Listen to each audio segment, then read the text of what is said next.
Welcome. Today I am going to show you a simple capo secret that all pro guitarists use. And right now I'm about to tell you a huge pro guitar secret that no one really talks about. You ready? We all hate bar chords too. So much. Now, sure, we all have used them sometimes and we have to, but a huge part of learning a song is learning where to play it with the least amount of bar chords possible, at least in most situations.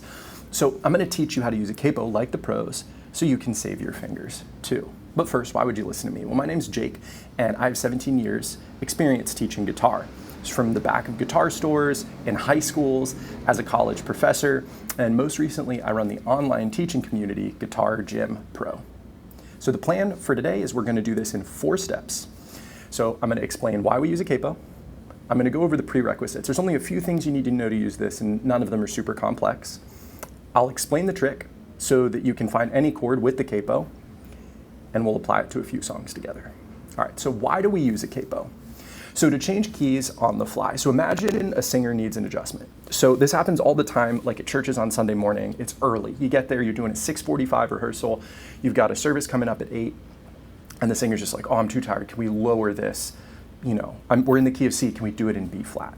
So using a capo means we don't have to play a bunch of bar chords and try to figure it out in B flat. We can play it in a nice, open, friendly key, and we can change keys on the flies really easily. All right, to play with 2 guitar players. So the same chords in different places sound better than the same chords in the same place, usually. So if we're playing with 2 guitar players and we're both playing G, D, and C, and we're just playing these big open block chords, it's not going to sound as good as if one of us plays G, D, and C, and then one of us capos somewhere, and then plays slightly different variations of the same chords. Now it sounds like we're playing 2 parts intentionally. It usually works really, really well. And again, as we've talked about, to avoid bar chords. So what do we need to know? You need to know how to name the notes on the 6th string, the 5th string, and the 4th string. Now, as an example, I have the 5th string right here, going from A, open, to A on the 12th fret. And so you can find diagrams of this everywhere. I have them in other videos, but in general, what you need to do this is you start open, and then you name the notes going up chromatically. That's one at a time. A, A sharp, B, C, C sharp, D, D sharp, E, F, F sharp, G, G sharp, and then we get to A on the 12th fret. And if we are the same on the 12th fret as we are open, that's a really good way to check ourselves. Now I like using flats on the way down. I don't have that written here, but you can work that out. This is the one thing you need to know to use this trick. And if you need help with it, just let me know in the comments and I'll make a specific video walking you through these 3 strings. Now, here's the secret.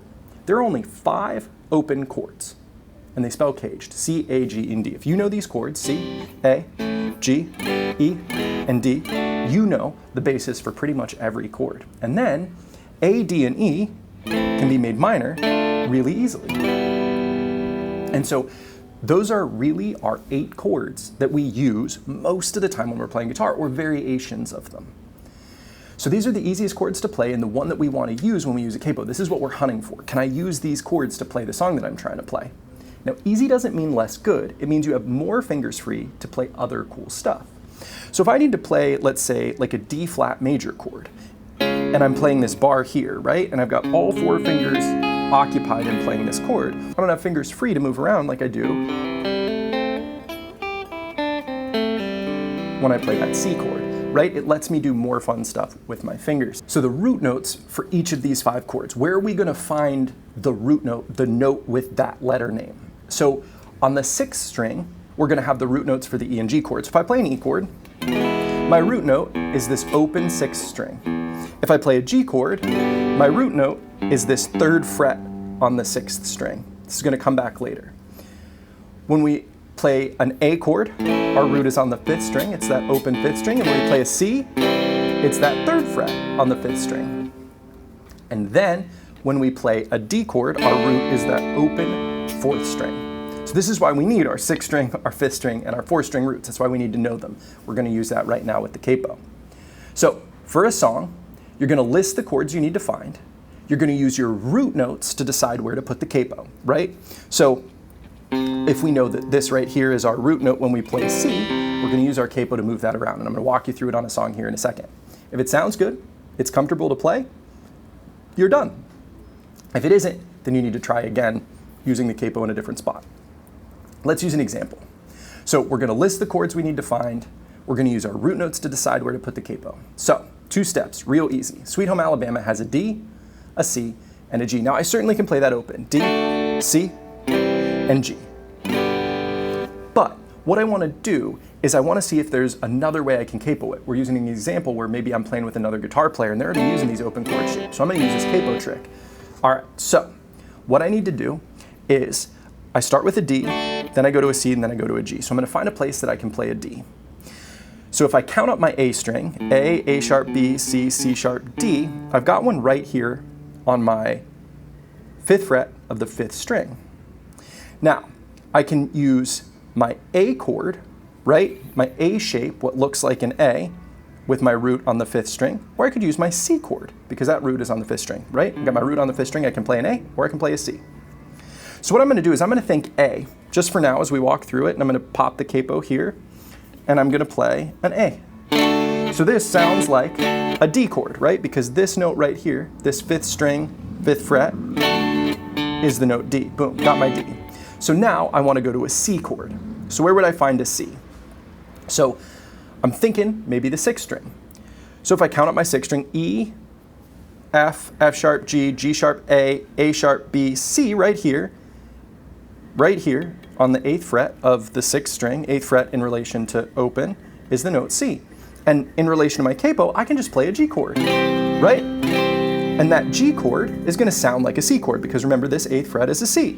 So we've got our D, we've got our C, and where would we find a G? Well, open 4th string right now, open being the capo stopping it at 5th fret, ends up being a G. So it looks like a D, but it's going to sound like a G. So I'm able to play D, C, and then G. And all of a sudden I'm playing Sweet Home Alabama with a capo on the 5th fret, right? So now I'm in a different spot than the other guitar player. All right, let's do another example with some crazier chords. I'm Yours, the Jason Raz tune. It starts with a B. So where might I find a B? So I've definitely got a B here on my 5th string, 2nd fret, but I just did this A shape and I don't want to do the same one. So I'm going to try something a little different here. What if I find a B on my 6th string? Where would I find that? So E, F, F sharp, G, G sharp, A sharp, B, right here. So it's on, let's see, 7th fret. So what I can do is I can say, okay, I can either make what looks like an E chord or I can make what looks like a G chord. Let's go with the G chord.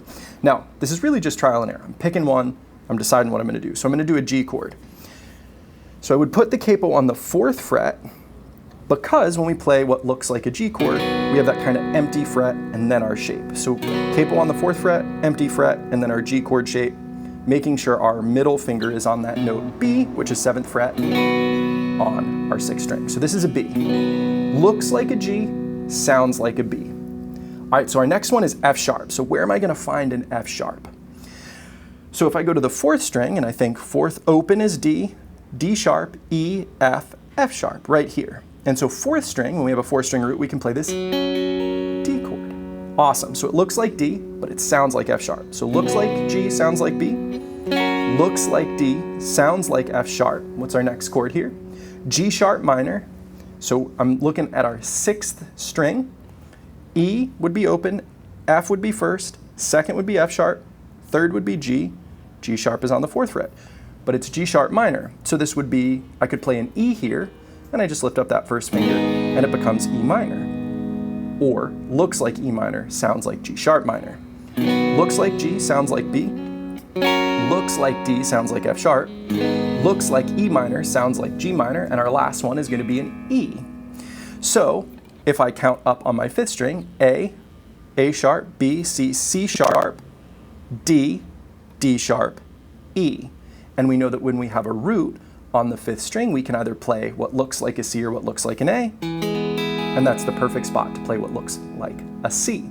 So this looks like C, sounds like E, and that gets us all 4 chords for I'm Yours. We have looks like G, sounds like B, looks like D, sounds like F sharp, looks like E minor, sounds like G sharp minor, looks like C, sounds like E. And all of a sudden, we're using our capo to play this song instead of a bunch of uncomfortable bar chords. Now, if this was helpful for you, I have more free lessons, just like this one, along with a free community of other guitar players just like you.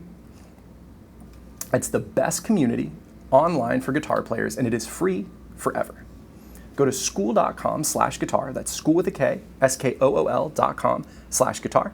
And I can't wait to play some more guitar with you.